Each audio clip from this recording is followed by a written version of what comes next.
Vamos reclamar? É sobre isso que nós vamos falar hoje. Por que você deveria reclamar da vida? E por que você não deveria reclamar da vida? Eu vou citar primeiramente por que você deveria reclamar da vida. Bem, você deveria reclamar da vida porque você se sente no direito e na razão de reclamar de sua vida. E de fato, se todos nós temos o direito e a razão de reclamar de nossas vidas, porque todos nós temos dificuldades. Mas há quem diga, e eu acredito muito nessa tese, que existem pessoas que têm mais dificuldades do que você e você tem mais dificuldades do que outras pessoas. Argumentos que são óbvios, que não precisa de grande introspecção e grande inteligência para que nós entendamos isso. Isso todos nós já sabemos. Mas o fato é de que, bem, eu devo reclamar porque eu me sinto no direito de reclamar. Eu devo reclamar porque é a minha válvula de escape.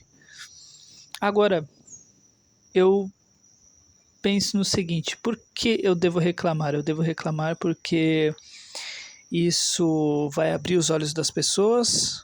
Eu vou reclamar porque eu quero demonstrar para as pessoas que realmente não vale a pena você ser uma pessoa otimista, não vale a pena que você tenha esperança. Mas daí a minha tese e a minha linha de raciocínio é a seguinte: eu vou reclamar, e qual é o proveito da minha reclamação? O que eu vou tirar de bom com a minha reclamação? Eu vou conseguir solucionar meu problema com a minha reclamação? Se eu não conseguir solucionar o meu problema com a minha reclamação, ela é vã. E eu quero fazer uma distinção que ela é bastante tênue entre reclamação e desabafo. Embora que eu acredite que no meio do desabafo existem reclamações. Porque o desabafo ele tem um tom muitas vezes terapêutico. Porque é importante que exista este trabalho terapêutico. Existem inúmeros terapeutas nos dias de hoje não remunerados com os quais você pode ter acesso. Nossa, me mostre um deles. Bem, o nome desses terapeutas se chamam amigos. Então, se você tem amigos ou se você tem pessoas que pode ser até mesmo uma ou duas que estão dispostas a te ouvir sem julgamento, sem algum tipo de represália, realmente dispostos a te ouvir e não te julgar, você tem terapeutas ali, muitas vezes disponíveis ali, a qualquer momento do dia, para te ouvir.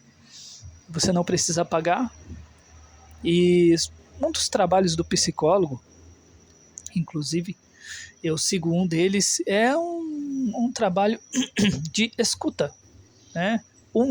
Né? E hoje em dia nós vivemos numa sociedade que julga demais, né? E ouve pouco. E de fato, como disse em vídeos anteriores, é um tipo de habilidade que eu preciso desenvolver, a habilidade da escuta, da escutativa.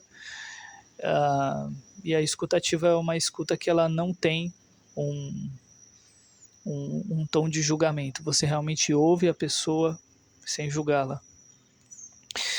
E então, abrindo esse parênteses, existe a diferença entre o desabafo e a reclamação. Mas a reclamação, o desabafo, ele tem um tom de descompressão, ele tem um tom de você realmente descongestionar a sua mente e você extravasar verbalmente muitas das suas inquietações. E enfim, existem reclamações, mas ele é pontual, ou ele tem momentos que são pontuais. A reclamação, ela entra num nível que ela, dependendo da frequência com que você trabalha, né, com ela, vamos falar assim, ela pode virar um hábito.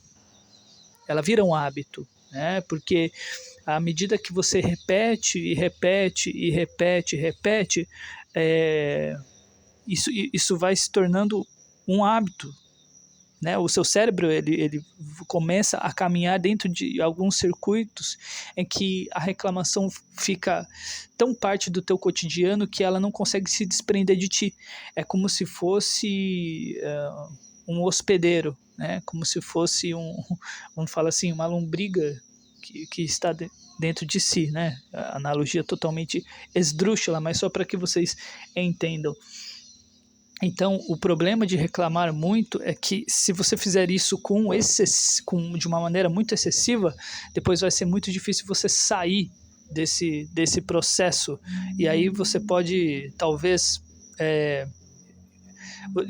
isso fique um quadro quase que crônico. Você precisaria ter um trabalho aí de muita mudança de paradigma com relação a essa mudança de hábito. Porque reclamar é um hábito. Reclamar é um hábito, assim como, por exemplo, você acordar de manhã cedo e tomar um café é um hábito. Então as pessoas pensam em hábitos simplesmente como, por exemplo, você fazer exercícios de manhã, ou você pegar a sua toalha sobre a mesa e bater ela. Então, a reclamação também é um hábito não palpável, mas ela é um hábito. E se você perguntar para qualquer pessoa nesse mundo, se pelo menos a maioria delas, e a grande maioria mesmo, se elas têm algum motivo, alguma reclamação, todas elas vão dizer que sim. Então isso nos coloca num quadro em que há pé de igualdade, né? Todos nós nos achamos no direito de reclamarmos, e realmente todos nós muitas vezes nos vemos como vítimas em muitos casos. Mas aí é a grande questão: qual o proveito que vai trazer para mim? Eu gosto de citar de um exemplo que eu li. Tem um livro que é muito legal, que é o livro Como Evitar Preocupações e Começar a Viver, em que em um dos trechos, né, não tem tanto a ver com reclamação, mas tem dentro dessa pegada de como a nossa questão, a nossa percepção de vida, a nossa mente, ela trabalha. O camarada, ele já estava extremamente magro, enfim, e eu não me lembro direito da história, mas é mais ou menos assim. E o médico deu um diagnóstico para ele de meses de vida, tipo assim, você tem 4 meses de vida, não há o que fazer. O camarada não comia, praticamente não dormia, era tipo 1 hora de sono por noite que o cara estava definhando. E daí ele pensou assim, bom, diante do meu quadro, que é um quadro de morte certa, eu vou fazer aquilo que eu sempre tive que fazer, aquilo que eu sempre tive vontade de fazer. Eu vou comprar o meu caixão e vou curtir meus 4 últimos meses num cruzeiro. Então ele comprou o caixão dele, pediu para que colocassem no lugar ali no cruzeiro, na grande embarcação, porque como ele iria morrer, então ele seria sepultado ali mesmo, né? Iriam colocar ele no caixão ali mesmo, na sua viagem. Falou, vou aproveitar, porque, né? E enfim, ele foi. E daí no cruzeiro ali, ele se divertiu, ele, enfim, fez bastante coisa ali. E segundo ele no livro, disse que ele nunca teve noites tão boas, porque ele ficou tão despreocupado com relação à questão, que a morte era uma coisa tão certa para ele, que ele, enfim. E daí, o resumo da história foi que ele, de fato, ele não morreu. E ele sobreviveu a tudo isso. Olha só que louco. Então, assim, essa é uma história verídica do livro de Dale Carnegie. Inclusive tem uma playlist aqui no meu canal sobre este livro. Então é como a nossa mente realmente ela afeta o nosso corpo, né? Existem quadros crônicos, né, que muitas vezes eles têm um tipo de relação com a nossa mente, né? A nossa mente, as pessoas elas pensam que a nossa mente não interfere na qualidade da nossa saúde, e eu acredito nisso veementemente, porque o cérebro ele faz parte do nosso corpo, né? E eu acredito que ainda existem muitos mistérios ali da neurociência que devem ser descobertos, assim. Então, dentro do campo da metafísica, dentro do campo de crenças, são temas que... Existem temas, creio eu, que acredito que a ciência ela não consegue palpar, né? Porque a ciência ela nos dá muitas informações, mas ela também não tem todas as respostas para todas as perguntas. Aí entra a minha área de atuação e a área de atuação também dos filósofos, né? Que é a teologia e a filosofia. Estamos aí para isso, não para contrariar a ciência, mas para dar a nossa contribuição na nossa área de atuação. Então, então é isso, meus amigos. A reclamação, ela, até que ponto vale a pena você continuar nisso? Né? Você continuar reclamando. Não é menosprezar ou desconsiderar os motivos, desconsiderar a sua história, desconsiderar a sua trajetória. É o seguinte, os fatos eles estão aí.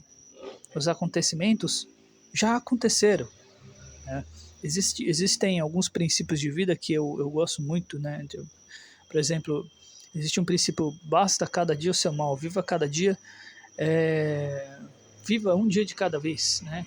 Você entender o conceito do hoje, né? De que é hoje que você tem que viver, hoje, né? Não existe o passado simplesmente são lembranças que você que elas são registradas dentro da sua mente no tempo de hoje.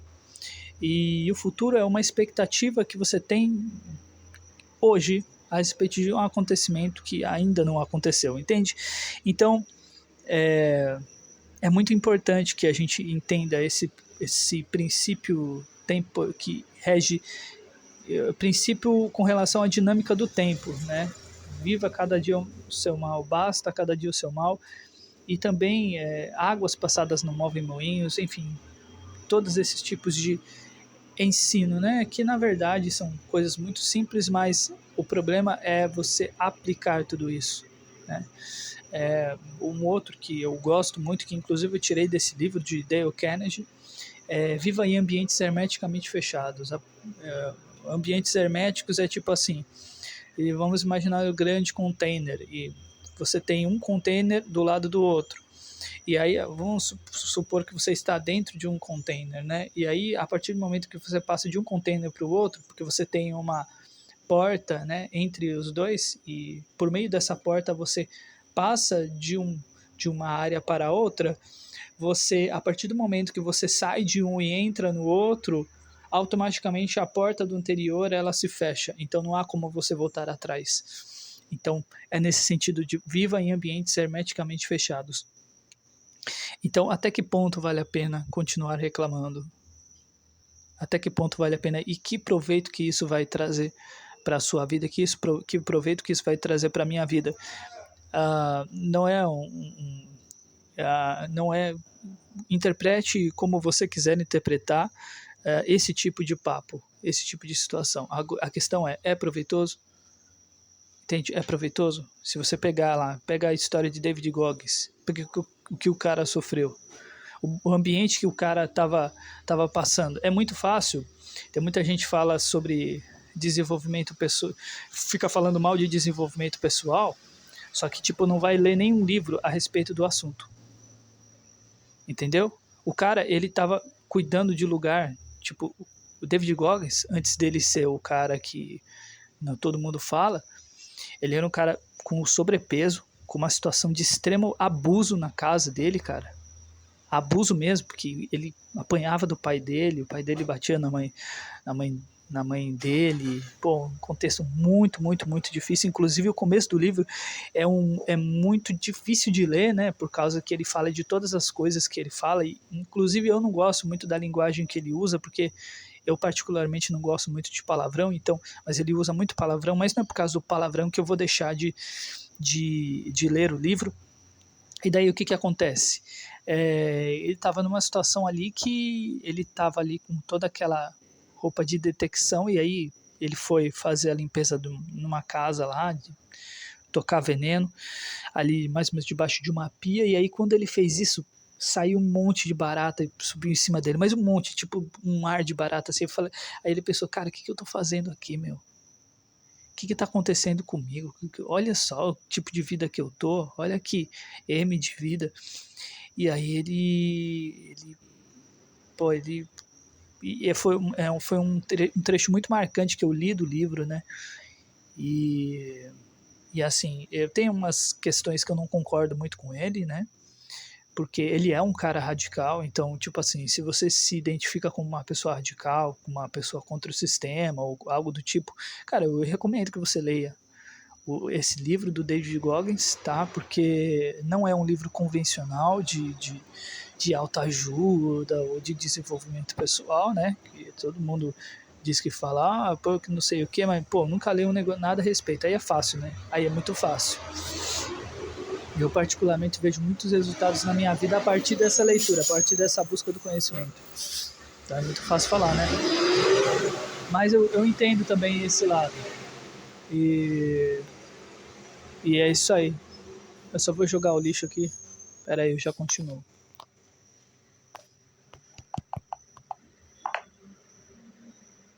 E não dá pra jogar o lixo. Não dá pra pausar aqui nesse. Então é mais ou menos nesse sentido. Será que vale a pena reclamar? Então é isso, meus amigos. Eu espero que vocês tenham gostado aí desse conteúdo. Peço desculpa se realmente eu fui um pouco mais ácido. Que, enfim, é a minha opinião. Mas não é nada pessoal, é simplesmente uma questão, um embate ideológico de ideias, né? Eu estou aí aberto para qualquer tipo de crítica construtiva das minhas ideias, não da minha pessoa, do meu caráter, ok? Espero que vocês tenham gostado, um abraço, e nós nos vemos no próximo vídeo. Falou, vou jogar o lixo lá, um abraço.